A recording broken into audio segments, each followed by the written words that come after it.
Pues primero que nada, no vayan a juzgar a Pedro por sus amigos, con lo cual quiero decir que soy yo absolutamente responsable de todo lo que yo voy a decir. El tema que me propone Pedro me parece interesante, sobre todo porque utiliza utiliza tres palabras que son difíciles de decir. La primera es literatura, cambio y social. Entonces vamos a tratar de ponernos de acuerdo en cómo vamos a entrarle a esta pequeña plática. Lo primero que voy a decir es que creo que la cultura en general, la cultura es la conversación que nos sostiene como sociedad. ¿Con esto qué quiero decir? Que aunque no nos demos cuenta, los pequeños y grandes detalles de todo nuestro quehacer cotidiano son lo que nos va a dar una dimensión tal que nos va a permitir una cohesión social. Entonces, por ahí quiero entrar. La cultura es la conversación que nos sostiene como comunidad. La segunda cosa que quiero señalar es el asunto del lenguaje. Vamos a tratar de ponernos de acuerdo en una definición muy sencilla de lo que podría ser, digo, literatura, no lenguaje, que sea el concepto de literatura. Y quisiera yo aquí no meterme ni en enredos ni nada. Yo nada más voy a decir que, tomando en cuenta la idea de cultura, que voy a denominar literatura a toda aquella presencia de palabras que hemos heredado y que utilizamos cotidianamente y que nos provienen tanto de libros como de canciones, como de refranes, como de lugares comunes, toda esa gama tan grande de información codificada a través del lenguaje es a lo que yo voy a llamar literatura. No quisiera restringirle exclusivamente al asunto de lo que está escrito para no meterme en mayores problemas, y con esa definición de lenguaje, digo, de literatura, entonces pues cambio. Yo creo que pues el mundo basta abrir los ojos cada mañana para enterarse que el cambio es incesante, ¿no? El cambio es completamente incesante, y creo que lo único que podemos nosotros visualizar como humanos es que hay cambios que nos sirven, que llamarlos de alguna manera positivos, que nos van a permitir integrar de mejor manera nuestros ideales y nuestra convivencia con los demás. Y también diría que la sociedad, bueno, pues ya va a ser todo ese entorno al cual estamos metidos y en el cual estamos inmersos de todas las maneras posibles y tal.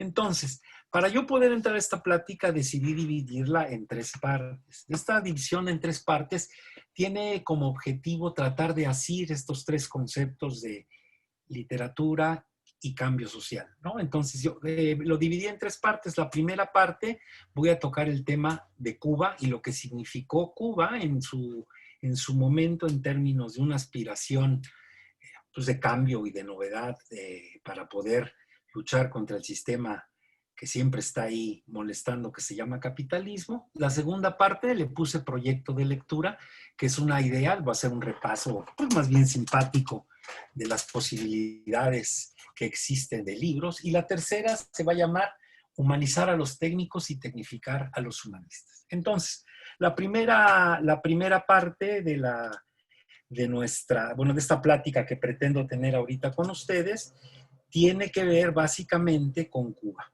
Y entonces aquí la primera imagen me encanta porque creo que es una imagen que tiene una ironía exquisita, ¿no? Que nos va a permitir ver un montón de cosas. Es un Fidel Castro muy joven, al principio acababan de ganar en la revolución, acababan de entrar triunfantes a, a La Habana, y la fotografía pues creo que habla por sí sola, es de una elocuencia tremenda, ¿no? Como será muy el asunto revolucionario, muy negando un mundo que los oprimía de alguna manera, y tiene en la mano una Coca-Cola. Entonces, la primera pregunta que yo me hago como alguien, pues, que va entrando a la vida, estamos hablando que esta pregunta yo me la hice cuando estaba yo entrando a la universidad. Yo me hice la pregunta y dije, ¿de qué van estas cosas? Porque esta fotografía, pues yo la conozco desde hace mucho tiempo. La segunda fotografía que les estoy compartiendo es una que tuve la oportunidad en persona de ver a Fidel Castro y de haberlo visto ahí en los Juegos Panamericanos de La Habana en 1992. Y entonces ese fue, digamos, un arco en el tiempo que me permitió volver a ver a un Fidel Castro, al cual reconozco que para 1992 ya había yo olvidado un poco. Y luego, para empezar esta plática, yo quisiera meterme a un libro que se volvió un libro muy interesante hacia final, a mediados de los 80s, porque un cura, un padre católico brasileño, Frei Beto, que de alguna manera él se vuelve un continuador de lo que se llamó este movimiento tan interesante que se dio de las comunidades de base, que empezó un teólogo en Sudamérica, Gustavo Gutiérrez, y él de alguna manera es un seguidor y va en su momento y habla con Fidel Castro. Y se enfrenta con Fidel Castro. Digo se enfrenta porque el libro es exquisito, porque son dos inteligencias que chocan y al chocar pues sacan chispas y al sacar chispas pues permiten que uno vaya teniendo ideas de un lado y del otro. Entonces yo les planteo esta cuestión y voy a empezar, pues obviamente para poder empezar cualquier plática hay que hacer preguntas retóricas para poder tratar de enlazar los pensamientos y lo que quisiéramos expresar. Yo le puse esta parte Cuba en la palestra y le puse como subtítulo La educación en el centro. Y entonces yo me hago estas preguntas y a través de hacerme estas preguntas es que voy a tratar de ir dilucidando de alguna manera nuestro tema que es la literatura y el cambio social. Entonces la primera pregunta que yo me hice cuando Pedro me invita es, ¿existe alguna relación entre la literatura y el cambio social? De ser así, ¿cómo se mide? ¿En qué aspectos es apreciable? ¿No? Y luego otra pregunta es, ¿quién o quiénes determinan la literatura que propicia los cambios sociales? Y una pregunta que me parece todavía más pertinente, ¿son inducibles los cambios sociales a través de la literatura? Entonces, en ese sentido, me hago las preguntas y yo empiezo a hacerme como un lector, como alguien que quiere saber qué es, qué es la realidad. Me puse a observar desde mi memoria y desde la capacidad que tiene uno de ver el pasado, la importancia de Cuba. Y en todos los libros que pude leer de Cuba, cuando era yo joven, cuando vengo en esto, me doy cuenta que Cuba, y con la centralidad increíble que le da la educación a Cuba, me pueden fallar los datos, pero según yo, hacia principios de 1980, Cuba ya declara que no tiene, que ya es un país completamente alfabetizado. Entonces, Cuba le da siempre una presencia importantísima al asunto de la educación y ese asunto educativo va a permitir que Cuba vaya empezando a amalgamar un proyecto, y aquí viene ya el asunto que es el que me interesa, y empieza a amalgamar un proyecto de un desarrollo de una idea social que pone como uno de sus ejes fundamentales la idea de un hombre nuevo. Y este hombre nuevo lo van a construir a través de filosofías que van pues encontrando, a veces son muy erráticas. No estoy juzgando aquí si fue bueno Cuba, si Cuba es bueno o malo. Estoy tratando de entenderme o entender yo cómo es que, si es que pudo haber sido que la literatura ayudase de alguna manera a un cambio social. Entonces, lo primero que llama la atención cuando uno revisa a Fidel Castro es la estrecha relación que él guarda con José Martí. José Martí es un cubano que en su momento vivió en el exilio luchando contra las dictaduras y todos los malos gobiernos que había en Cuba, y él vive en Estados Unidos y él regresa diciendo una de sus frases más famosas, y que es que él puede hablar del monstruo porque vivió en sus entrañas, refiriéndose básicamente a la cuestión de que él podía hablar de Estados Unidos porque vivió allá. Y entonces José Martí, con toda la literatura que escribió y tal, se vuelve él de alguna manera, digamos, el líder, entre comillas, espiritual o referencia de Fidel Castro, y lo saca para casi cualquier cosa en sus primeros años de la Revolución cubana. Entonces, a mí me llama la atención esto porque a través de esta idea de hombre nuevo, a través de esta concepción del mundo como algo que tiene que ser construido, es muy interesante ver cómo Cuba, a través de la lucha de los comandantes, de los barbudos, como les decían, ellos ponen la educación en el centro y al poner la educación en el centro van a empezar a generar un montón de cuestiones culturales, van a empezarse a preocupar por hacer libros, por traducir libros, por inventar un montón de cuestiones. Y a mí lo que me llama la atención en este devenir cubano es que poco a poco van construyendo una idea de Cuba que va penetrando en toda, digamos, la conciencia, al menos de los latinos, bueno, y también en África, y a generar una idea de un hombre nuevo. Y entonces la pregunta es, ¿qué es ese hombre nuevo? Entonces, si por ahí recordarán, el Che Guevara era un hombre que decía que él, antes que nada, lo que él buscaba y quería era la satisfacción del deber cumplido. Para el Che Guevara era básica la idea de que teníamos que ser seres moralmente válidos, éticamente muy consistentes, y a través de eso, en un trabajo de responsabilidad y trabajo comunitario, es como iba a surgir este hombre nuevo y esta cultura nueva que va a permitir pues articular un discurso que va teniendo sus bifurcaciones. Entonces, en el libro que comento al principio de Frei Betto, lo que llama muchísimo la atención es la cantidad de veces que Frei Betto dice y plantea, le hace preguntas a Fidel Castro, y Fidel Castro la manera como las arma y las responde, pero lo que es impresionante es que todo el tiempo en su plática, uno al escucharlo tiene la sensación tremenda y absoluta de que está hablando con eso que ahora se conoce como un intelectual. No está uno hablando con un guerrillero, no está hablando uno con un jefe de Estado, hablo del libro. Está hablando uno con un hombre que tiene, pues si acaso estadista, ¿no? Pero que tiene una visión muy interesante de lo que sería el devenir de un país, y básicamente sus postulados tienen que ver siempre con referencias a la educación, siempre sus referencias a la memoria y siempre con referencias permanentes a lo que podríamos denominar una búsqueda de alternativas que definan al hombre en una dinámica distinta a lo que en ese entonces ya empezaba a ser, y que es el consumo verdaderamente sin ton ni son. Entonces tenemos por ahí a este Fidel Castro que va a tener esas características y va a darnos y va a permitirnos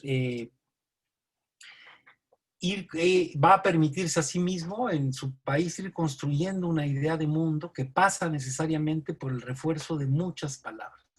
Entonces yo aquí, cuando oigo que Fidel Castro está planteando su proyecto educativo y que quiere educar a los niños y que empieza a hacer las cosas, me llama la atención una cosa, y es una cosa, es una reflexión que yo hago, y es que un libro no detiene una bala, pero una palabra puede convencernos de usarla o disuadirnos de hacerlo. Es con palabras que abrimos abismos entre padres e hijos, y con esas mismas palabras podemos crear mundos inauditos. En ese sentido, creo que Cuba cumple un papel fundamental en el imaginario colectivo de América Latina, porque se postula como un país que está generando ideas, entre comillas, nuevas de un ser humano en el mundo, de cómo estar y habitarlo, y con esa idea va generando una fuerza que en América Latina se va transformando en una presencia cada vez más y más grande, cada vez más y más grande, que llega a algo que me parece inaudito, y eso lo dice en otro libro un italiano que entrevista a Fidel Castro, que se llama Gianni Minà, y el libro se llama Fidel. Es muy interesante porque Gianni Minà dice que Cuba, con Fidel Castro al frente, logra hacer algo que se antojaba imposible, y que es equiparar en el imaginario colectivo de América Latina a Cuba, que la viéramos como del mismo tamaño en términos de potencial y posibilidades de lo que era Estados Unidos. Estábamos viendo, aunque fuera un David contra Goliat, estábamos viendo un encuentro, una lucha que era pertinente, no que era pertinente, que era desigual e injusta, pero que los cubanos podían dar la batalla. Entonces, a mí, lo que yo me voy acercando a los libros, que empiezo a ver a La Habana, empiezo a ver a Cuba, y me doy cuenta de algo que a mí me encanta, porque a lo largo del devenir cubano lo encuentro en muchas cosas, sobre todo en la música.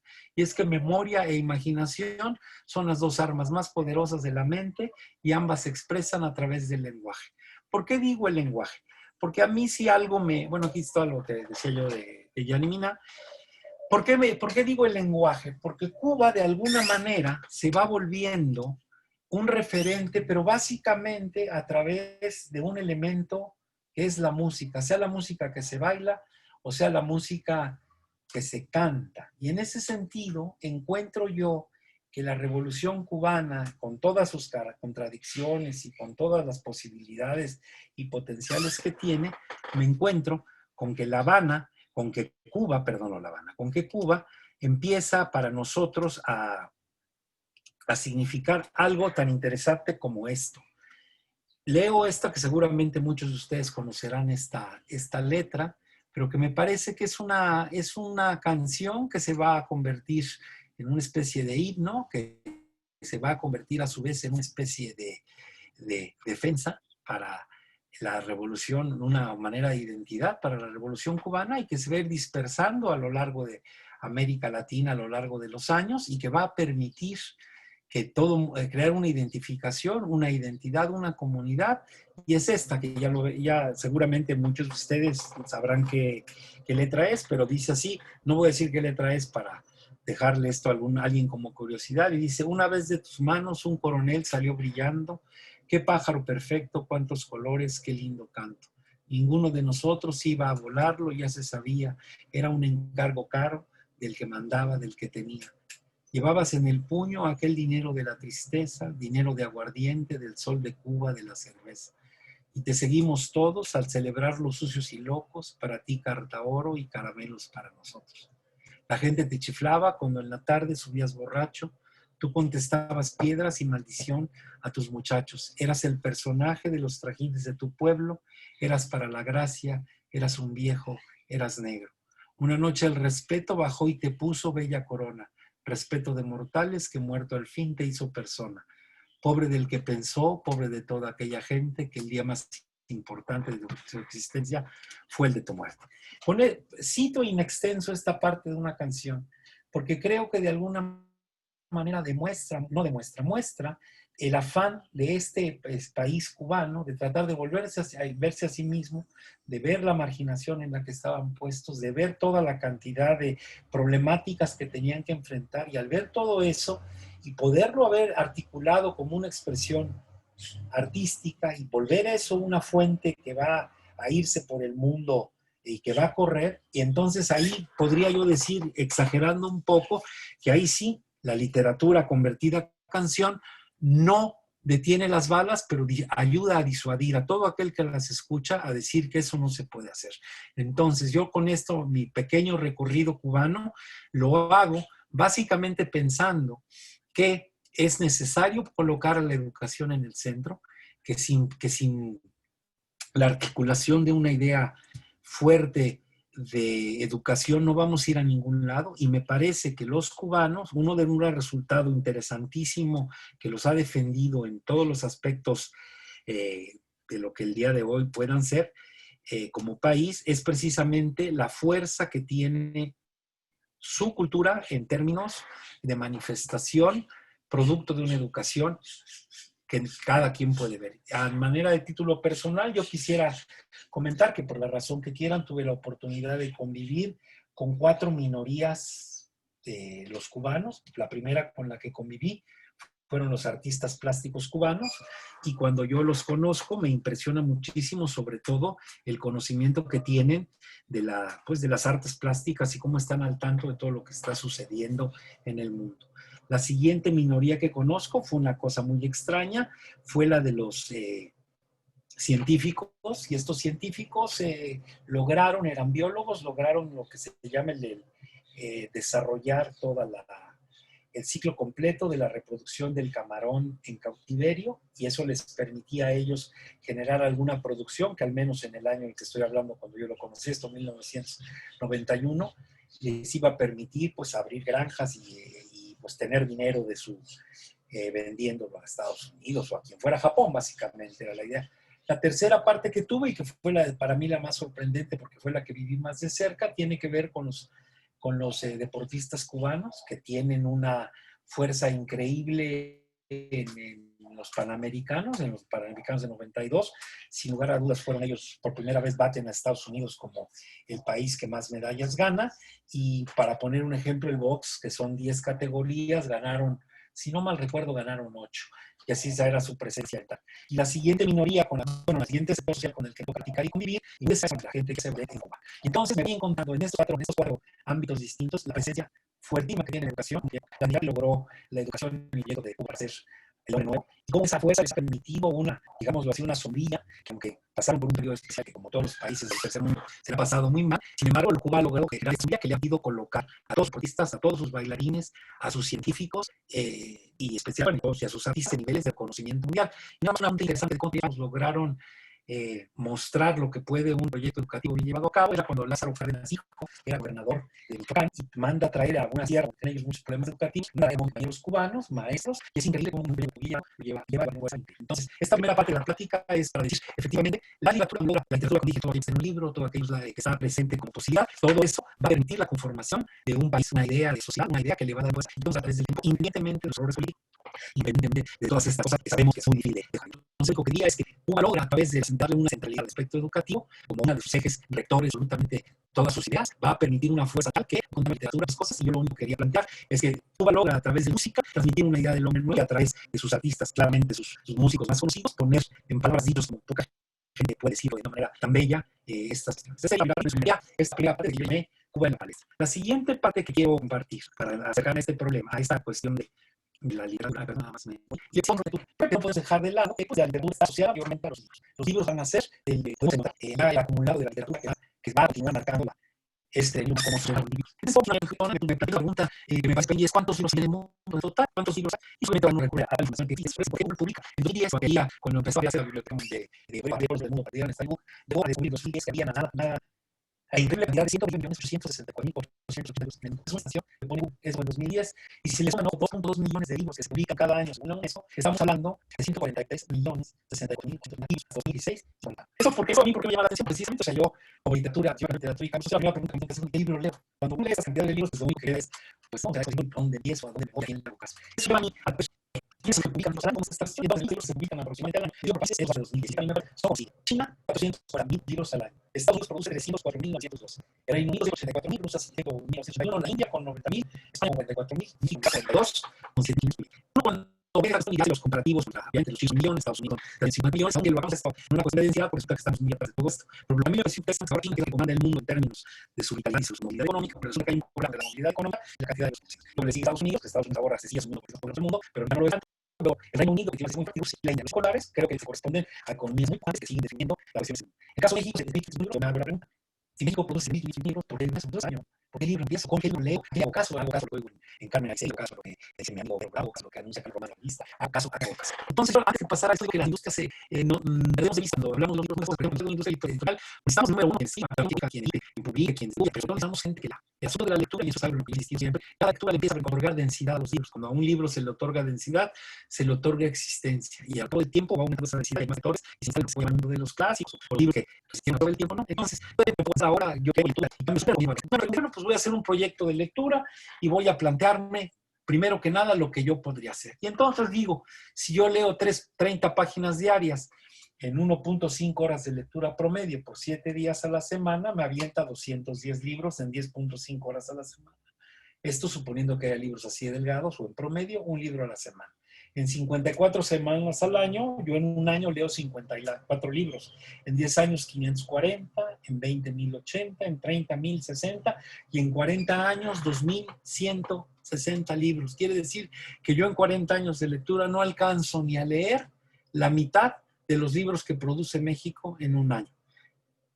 Gabriel Said, que es un ensayista que me parece el mejor ensayista vivo todavía de este país, él decía que desafortunadamente vivimos en la tiranía de los demasiados libros, y entonces él hace todo un libro que les recomiendo por ahí, se llama Los demasiados libros, donde hace análisis de todo tipo, y entonces este Gabriel Said decía algo que me parece bellísimo, dice, uno no adquiere cultura con los libros, se adquiere a sí mismo. Y eso yo estoy convencido de eso. Nosotros con la lectura nos vamos adquiriendo, vamos empezando a amueblar nuestra cabeza, con nuestro corazón, nuestras ideas, y empezamos a habitar el mundo de otra manera. Entonces, con estos datos en mente, yo digo, bueno, pues vamos a escoger al menos, vamos a hacer un plan de los 54 libros potencialmente que le hagamos al año. Entonces, ¿qué hice? Me fui a una revista, que es una revista que es una revista, pues, de circulación más o menos importante, dirigida a un sector social, pues, con un tipo de dinero, etcétera. Y esos son los 10 libros que ellos manejan. Yo reconozco que salvo a Ann Tyler, El baile del reloj, de Pulitzer, de ahí en fuera no conozco nada de lo que está ahí puesto. A Murakami lo conozco, pero ese libro no lo conozco. Iluminada, Afectos secundarios, Totalidad sexual del cosmos. Ese me llamó la atención porque es un libro que habla sobre Nahui Olin y me parece un libro que hay que leer. Nahui Olin me parece que es, ahora que estamos buscando a las mujeres nuevas identidades, formas de participación, yo creo que hay que recuperar la idea, la forma, no la idea y la forma, a Nahui Olin como un referente de la cultura nacional, lo que hace a un proyecto de mujer, ¿no? Que se empieza a gestar, es coterránea más o menos de Frida Kahlo y compañía. Y luego viene aquí este título, el número 6, que me parece horrible. Hace tiempo que vengo al taller, perdón, y no sé a qué vengo, le pues está mal escrito, y ya, ¿no? Y ahí se queda, y pues me quedo de a 6 porque no conozco nada. Luego digo, bueno, pues voy a ver qué hacen los 10 libros más vendidos en España, para enterarme en España qué está pasando. No dice los mejores libros, dice los 10 más vendidos y aparecen otros. Conozco a Joel Dicker, que hace novelas interesantísimas, novela negra, este no lo conozco. No conozco ninguno, ni El infinito del junco, ni El mar de Corcira, ni A propósito de nada, ni Reina Roja, ninguno de los que están ahí. No conozco a nadie, no conozco a ninguno de los autores, entonces para mí, planteándome un proyecto de lectura empezando en 2019 con esta referencia, pues tampoco encuentro qué hacer. Hay otra revista que esta está más pegada, que es más seria, digamos, es una revista Esquire que empieza por ahí de los 60 y son revistas que junto con Playboy se han mantenido y ahí han aventado un montón de cosas. La última cosa padrísima que hicieron fue, creo que sí fueron ellos cuando el actor y la mexicana empezaron a entrevistar al amigo el Chapo Guzmán, creo que ahí lo publicaron. Pero entonces viene algo que me llama la atención, Los tiempos recios de Vargas Llosa. Es un libro bastante interesante de Vargas Llosa, sí lo conozco. Volvemos a pasarnos, no conozco a nadie de los que están ahí. Hay en el 6º lugar, me parece a esta chica, hay que seguirla, es una mexicana que se llama Valeria Luiselli, vive en Nueva York, y es una mujer que ya está en la lista de las mejores vendidas en el New York Times y tal. Es una mujer interesante, se las recomiendo mucho si por ahí les interesa, pero bueno, no venía yo a recomendar libros. Estaba yo planteando mi asombro y mi azoro si yo fuera en 2019 o al día de hoy querer empezar a leer. Me están proponiendo 30 libros de los cuales no conozco más que uno, he leído uno y no sé más nada de ninguno de los autores. Entonces, ¿qué estoy planteándome con esto? Que no es muy fácil. Y luego me voy a una lista para ver los libros más vendidos en México, los más vendidos, ¿eh? Y entonces empieza súper desconcertante que este libro siga siendo un libro que se ha mantenido como uno de los vendidos más a lo largo de la historia editorial mexicana, El Principito, Ojalá y te enamores, no conozco. Vuelve a aparecer La muerte del comendador, Jaque al psicoanalista, que es un libro pues precisamente de un psicoanalista, John Kassenbach, que es interesantísimo, es novela negra, son cosas muy padres, al que le guste adentrarse en la mente, ese sí, a él el actor sí lo conozco. Murakami con otro libro, que este es Tokyo Blues, mismo que lo considera mucha gente uno de sus mejores libros. Yo declaro que Murakami y yo no somos amigos. Y los otros 2 libros, ¿no? En el número 9 viene el único libro que pues más o menos va a sonarnos familiar a la mayoría de nosotros, que es 100 años de soledad, de Gabriel García Márquez, libro recomendable por todo lo que ustedes quieran y manden, pero la pregunta siguen siendo estas. ¿Cuáles libros de leer? ¿Con qué base me guío para elegir el libro que voy a leer? ¿Quiénes son los que hacen las listas? ¿Cuál es el criterio económico editorial para realizar las listas? Radio Bemba, El mero azar. Leo actores nacionales o extranjeros. Me dedico a leer bestsellers. ¿En qué formato? Porque ahora ya tenemos el formato que ya es electrónico. Entonces, con este pequeño paseo, lo que quiero plantear es que la dificultad de leer literatura es muy difícil estar metido pues, sea por las ventas, sea por la radiodifusora. Lo que quiero decir, y eso va a ser una parte, nada más tengan en mente que es lo que estoy mandando aquí es la demasiada información y que orientarnos en la demasiada información es lo que nos va a costar trabajo. Entonces, hasta ahí voy con esto. Este es mi segundo tema. El primero ya lo dije, cómo va a ser la educación en el centro, cómo la palabra va a permitir que nos proteja de alguna manera de las balas del enemigo, la literatura, con todo esto. La segunda es el meollo del asunto, cómo carambolas me pongo yo a leer y qué leo, desde dónde leo, a quién recurro y bueno.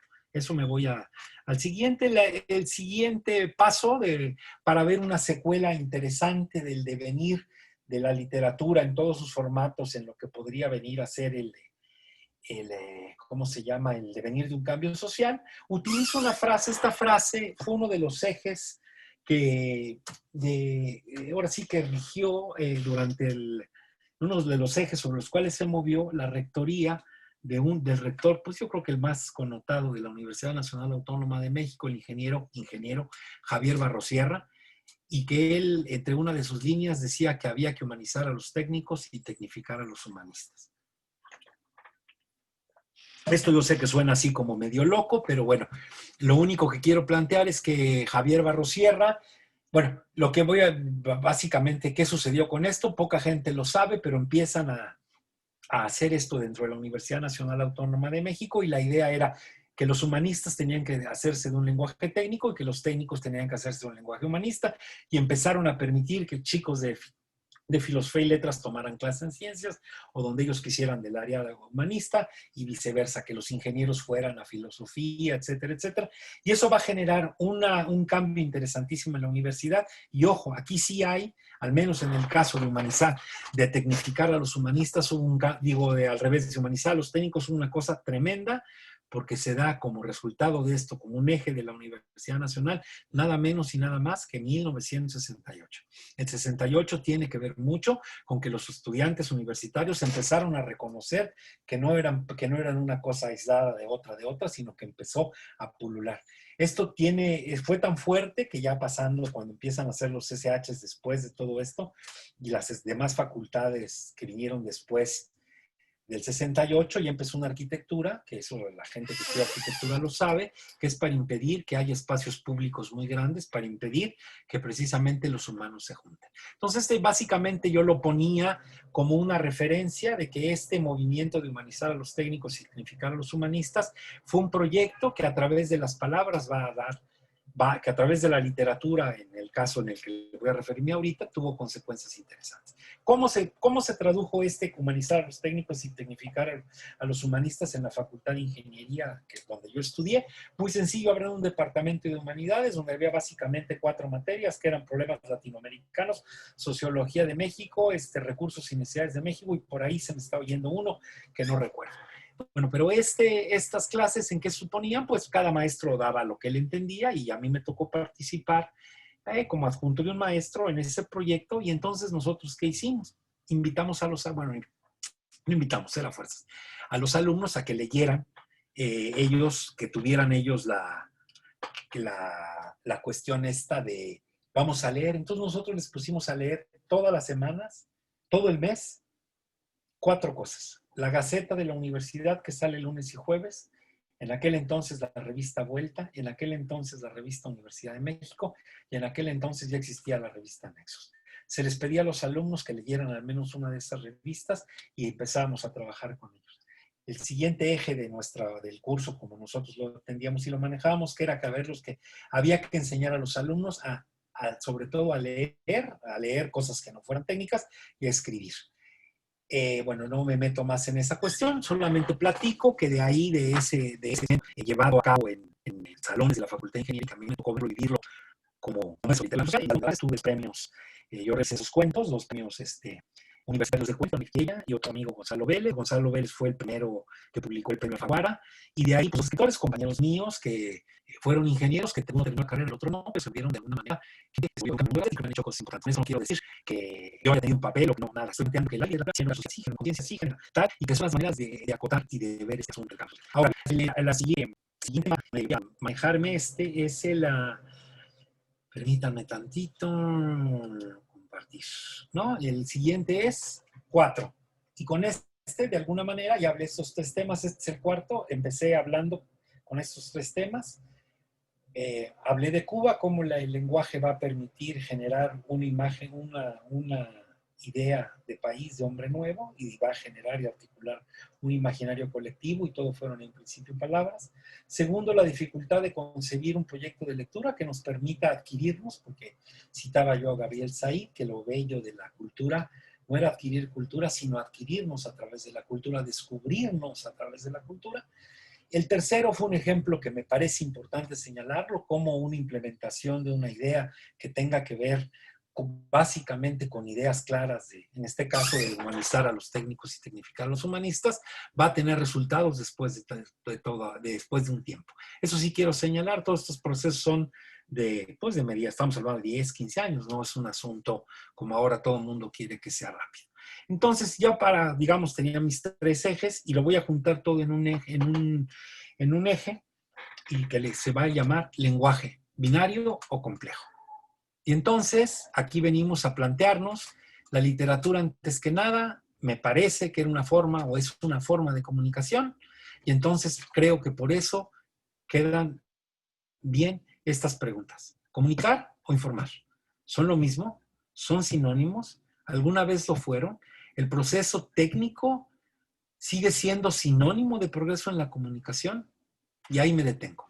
Me detengo ahí porque creo que ahí sí tenemos que hacernos estas preguntas y solamente yo voy a tratar de decir que el mundo, bueno, todos los que tengan mi edad, yo nací en el 63, toda la gente, un poquito hasta los que nacieron en los 70 y para atrás, hemos sido testigos claros de cómo una tecnología que emerge se come a la otra, se come a la otra y nos aventaron a un mundo que es como este ahorita, que tiene unas posibilidades que se antojan maravillosas, que se antojan de todo tipo posibles y potencialmente tal y tal y tal, pero aquí mi apuesta reflexiva es que no, que efectivamente hubo un momento en que la comunicación se separó del proceso de la información para convertirse la información en una industria que nos tiene, en mi opinión, vuelta abajo, o sea, nos dio la vuelta, nos está acabando y creo, desde mi punto de vista, que está poniendo en cuestión los cimientos mismos de las ideas de sociedad que tengamos, independientemente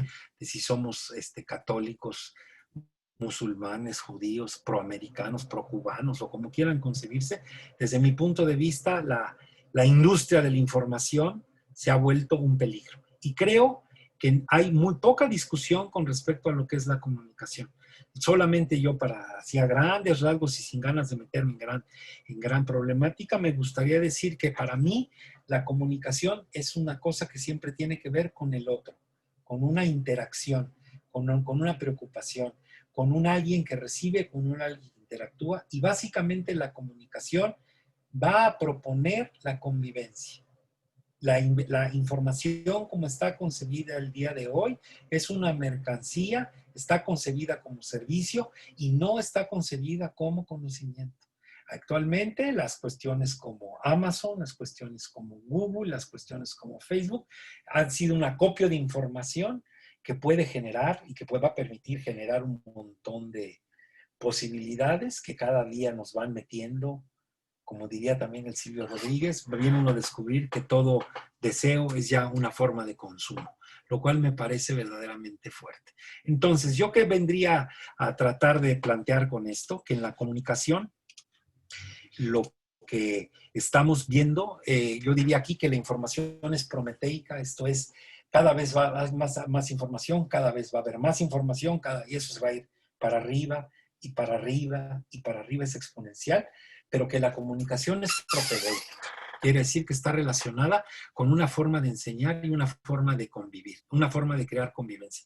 Para mí la información, vuelvo a repetir, como se concibe actualmente, es toda una industria y la comunicación sí me sigue pareciendo que va a tener que ser la relación que guardamos cada uno de nosotros con nuestro entorno y que ahora, con tanta información, o sea, la información en un momento pensemos que alguien, estoy hablando, a mí me tocó vivirlo en 1970 y, ¿qué? Bueno, en 1980 una tía mía se fue a las Olimpiadas de Rusia, imagínense, se fue a las Olimpiadas de Rusia, comunicarse con ella era a llamar un teléfono y esperar que 24 horas después volvieran la llamada, era todo un lío, que ahí la velocidad entre y que ahora yo le pueda estar hablando a mi mamá o hablando con ustedes, eso es padrísimo. Pero cuando pasa ciertos límites, eso lo advirtió un pensador genial que se llamaba Iván Illich, que él decía que cuando alguna cuestión, alguna innovación tecnológica pasaba cierto umbral, el umbral de lo humano, que él teóricamente siempre lo ató al metabolismo, quiere decir, o sea, él decía, ni el conocimiento ni el humano puede ir más rápido que su metabolismo.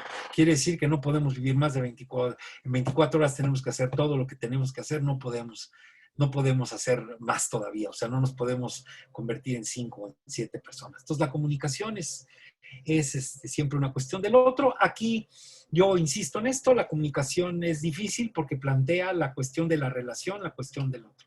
¿Cómo podemos llegar a convivir cuando no nos entendemos? Cuando las diferencias se tornan visibles mediante técnicas cada vez más sofisticadas. Con esto quiero decir, ahora con tanto video nos enteramos que en tal lugar hacen tal cosa, sí, pero la información ahí está, pero yo ni me comunico con ellos, no soy un otro, no me ven, no los veo, etcétera. Y aquí viene una de las cosas que me parece más interesante señalar. Antaño, comunicar era transmitir, porque las relaciones humanas eran casi en todos los ámbitos jerárquicas. Ahora negociamos porque los individuos y los grupos se encuentran más en situación de igualdad. Esto está bien por un lado, pero genera unos problemas. Yo no estoy diciendo que haya que parar la información.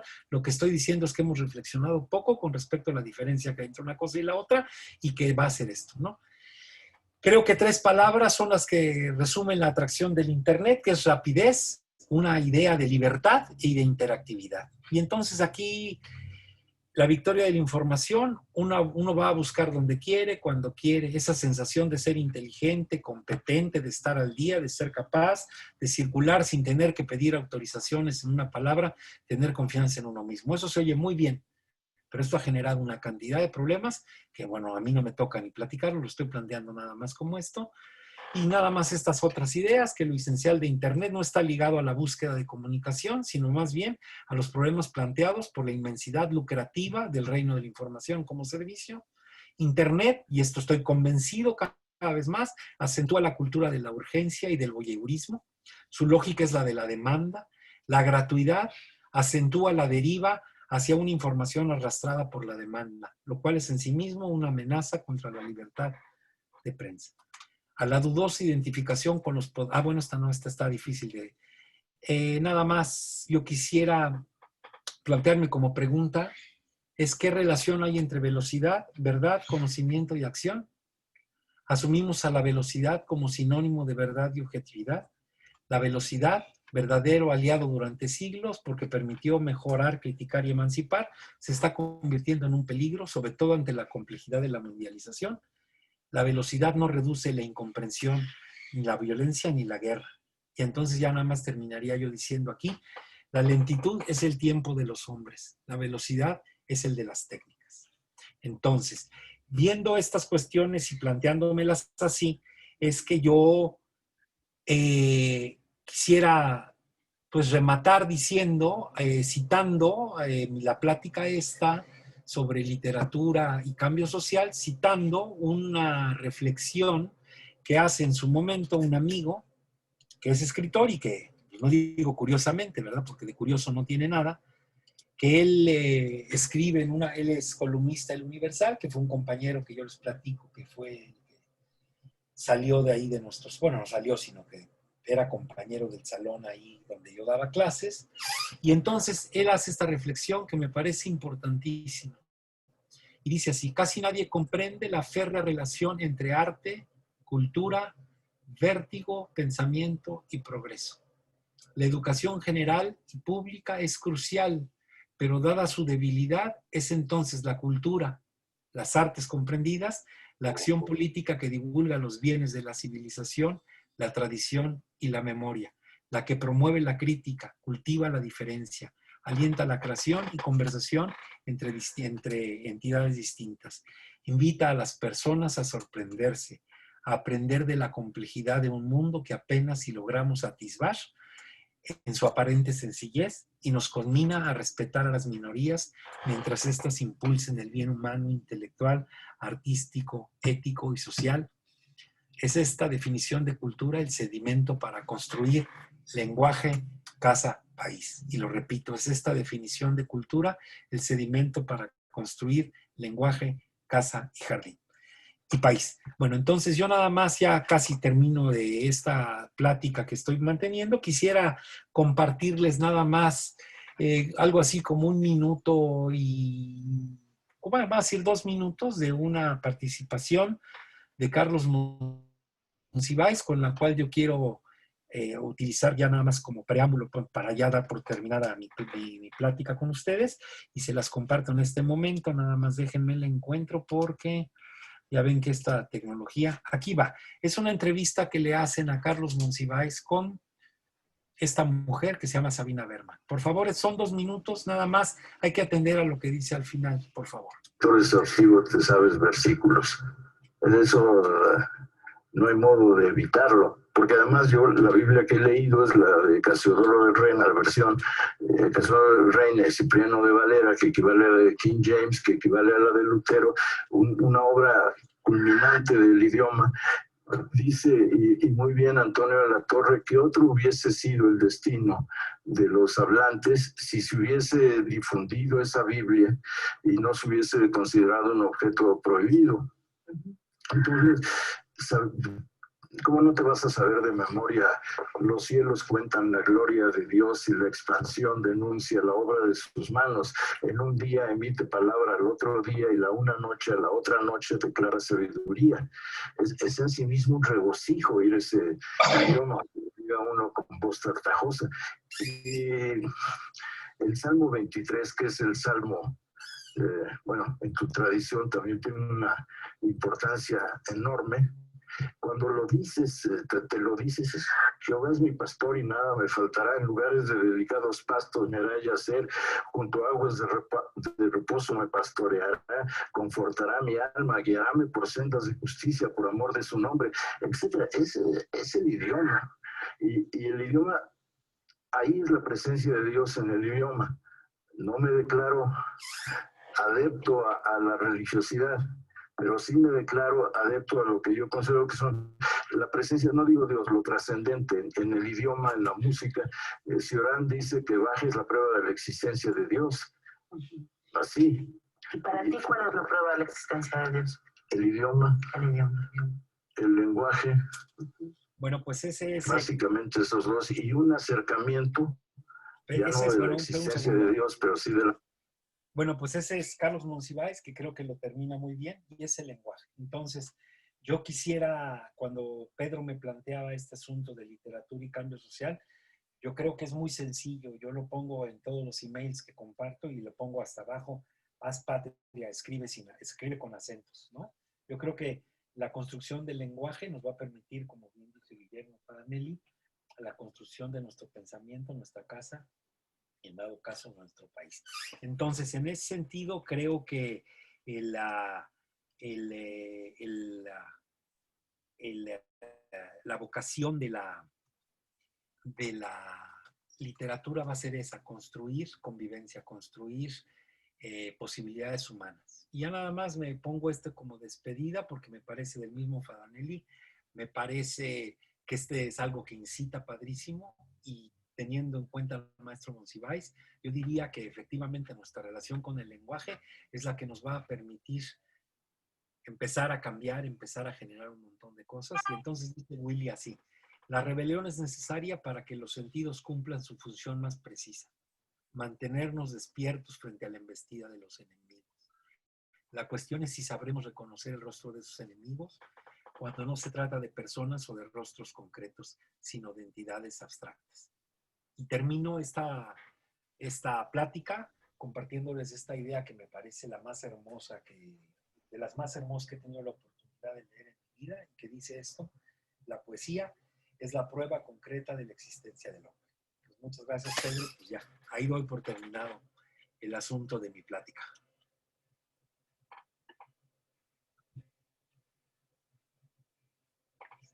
Pedro. Pues muchas gracias, Jaciel. ¿Me escuchas? Sí, claro, aquí te estoy escuchando. Pues muchas gracias. Estuvo, pues, rebasó mis expectativas. una plática interesante, formativa, ¿no?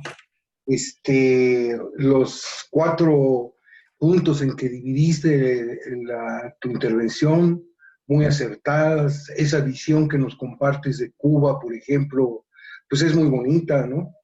En fin, te agradecemos infinitamente tu presencia aquí y esperamos que sigamos con este ejercicio. En tanto, hay dos preguntas que ya te puse ahí en el chat. Ah, qué caray. Eh, Lo abro, sí. Ajá, Lisbeth. Ajá. Una es de parte de Lisbeth Quintero Ajá. y otro de Ricardo Ortega Lagunes. Lisbeth Quintero estuvo por muchos años en el Departamento de Orientación Vocacional en la UNAM. Sí. Entonces, su pregunta va relacionada a esa afirmación que haces de humanizar a los técnicos y a los técnicos, no sé qué. Bueno, la pregunta es, ¿recuerda con qué materias o temas se intentó humanizar a los técnicos en aquel proyecto de Barrio Sierras en la UNAM? Sí, ese fue un proyecto que, bueno, que quedó asentado en los programas universitarios y la Facultad de Ingeniería fue de las primeras que se abrió a que eso, y básicamente consistía en que permitieras al alumno o lo incentivaras a que se cruzara a las materias. Acuérdense que la UNAM está dividida, antes de que creciera de esta manera increíble, digamos, está la rectoría en el lado oeste, hacia el lado este se encontraría la Facultad de Medicina, que supuestamente va a permitir en esta concepción universitaria la unificación de los dos mundos, que de un lado estaba el asunto de las humanidades y del otro lado todo el asunto técnico, y la primera propuesta era en principio que cruzaran digamos, lo que se conoce como las islas, que cruzaras y que fueras a tomar las clases. En la Facultad de Ingeniería concretamente, pues se permitía que tú fueras a tomar a cualquier clase, te dieras de alta ya, te regresaran con tu materia y tal.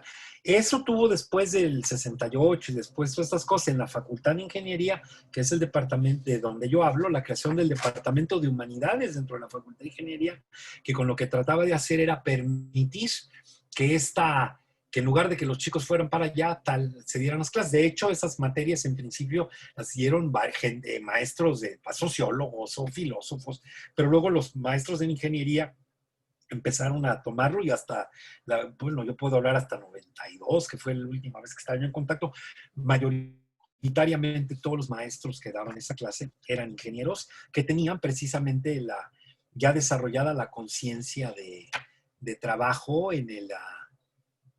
la conciencia de trabajo, de la importancia de la literatura, en este caso, de las humanidades, en el desarrollo de la gente, ¿no? En el desarrollo de los estudiantes. Entonces, pues ese sería el otro. Luego el maestro Ricardo Ortega comenta esto de, gracias por la interesante charla, quizá lo hace de su historia, tal en México se lee muy poco. Sí, pues desafortunadamente se lee poco y yo creo que ahora con tanta información pues es más difícil de leer. Yo terminaría, y no lo dije ahí, pues a quién recomiendo uno a leer, pues digo mexicanos, ¿no? Y pues mexicanos, sobre todo para conocernos, para ver quiénes somos. Toda la literatura que sea después de la Revolución Mexicana es sensacional porque va a permitir entender esa transición del campo a las ciudades, y el libro que va a ser el que cierra de una manera espectacular esa visión de este mundo rural, pues obviamente es Pedro Páramo y todos los cuentos del Llano en Llamas, que es toda el cierre de este mundo cuando ya México entra de lleno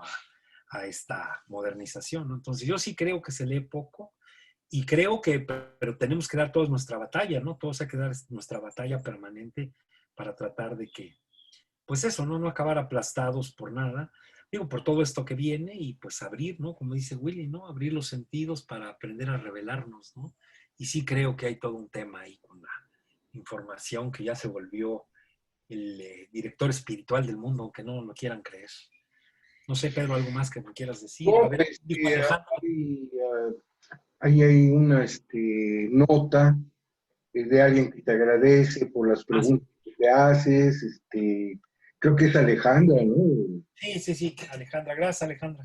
Este, pues, muchísimas gracias, Jaciel, No, ¿no? pues a ti, Por el Pedro. esfuerzo, por toda esta información que nos das. Realmente es impresionante los números que hay, ¿no?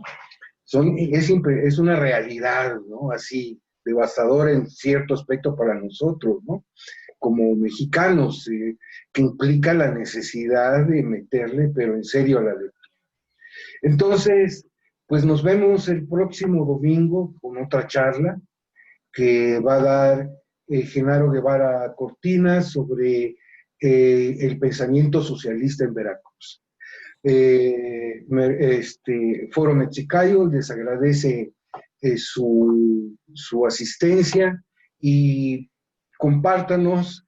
Este video va a quedar grabado, entonces si lo ven y pueden compartirlo una vez más, y pues hasta la próxima. Muchas gracias y muy amables.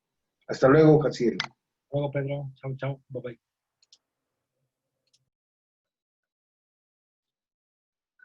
Pues ya estuvo, Ja.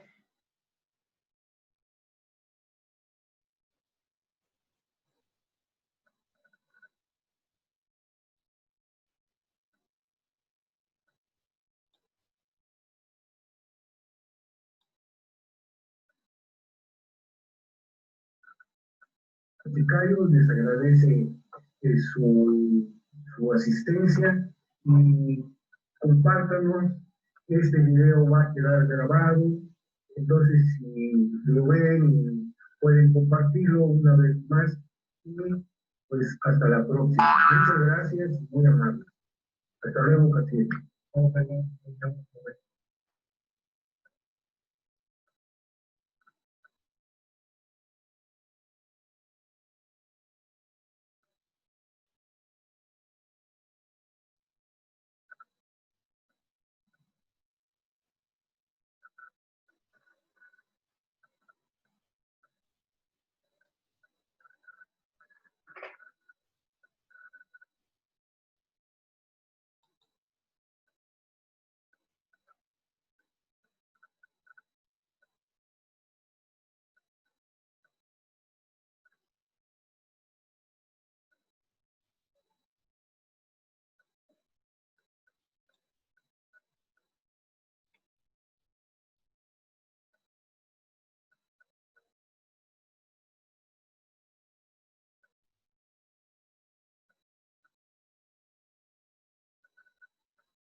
Tú me dices cuando empiece.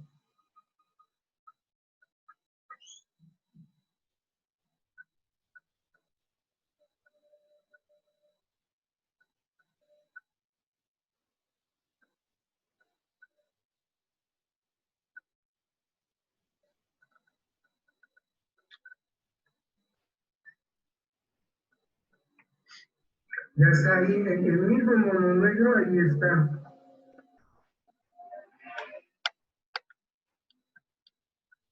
¿Estás en Eduardo Arres?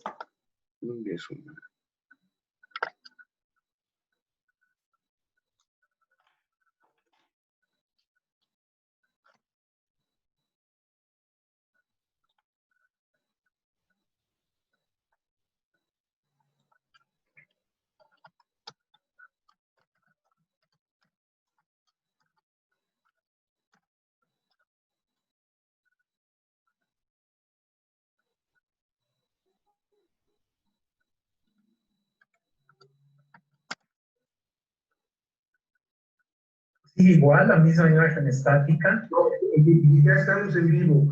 Allá, fue correcto. Pues tú me dices en qué momento empiezo y con gusto. No sé si vayas a... Tú me dices, Pedro. Sí.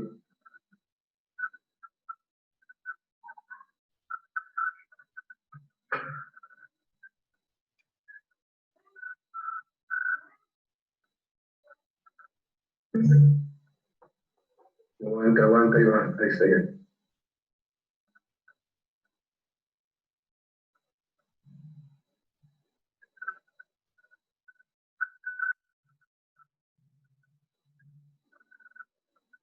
Bienvenidos al Foro Mexicanidad del Comité Universitario Morena de Jalapa, Veracruz. Sean ustedes bienvenidos. El temario de este foro lo constituimos con 6 temas. Mitos y astronomía de los pueblos originarios, el 26 de julio, por Pedro José Bravo Martínez. El 2 de agosto, Contraloría Social como un nuevo derecho político de los ciudadanos, por Isael Petronio Cantú Nájera. El 9 de agosto, fortalecimiento de la autoestima como un factor psicológico para disminuir la violencia intrafamiliar. El 16 de agosto, hoy, literatura y cambio social con Jaciel García Venegas. El 23 de agosto, el pensamiento socialista en Veracruz por Genaro Guevara Cortina. Y el 30 de agosto, Pueblos y Patrimonio de Veracruz por Daniel Narmán Molinari. En esta ocasión, como ya lo anunciamos, 16 de agosto, literatura y cambio social por Jaciel García Martínez. Jaciel García Venegas, perdón. Bueno,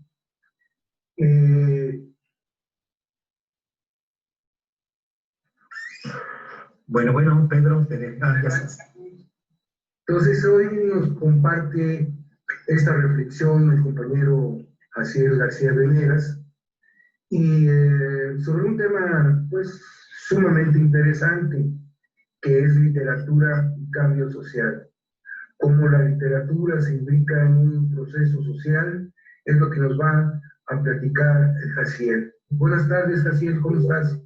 Hola Pedro, buenas tardes. Pues primero que nada, gracias por la invitación y por la confianza. Y pues bueno, primero que nada, si hay alguna escucha por ahí, igual esto termina siendo una plática entre tú y yo y mi mujer.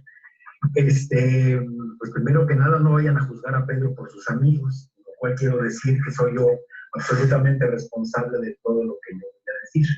El tema que me propone Pedro me parece interesante, sobre todo porque utiliza tres palabras que son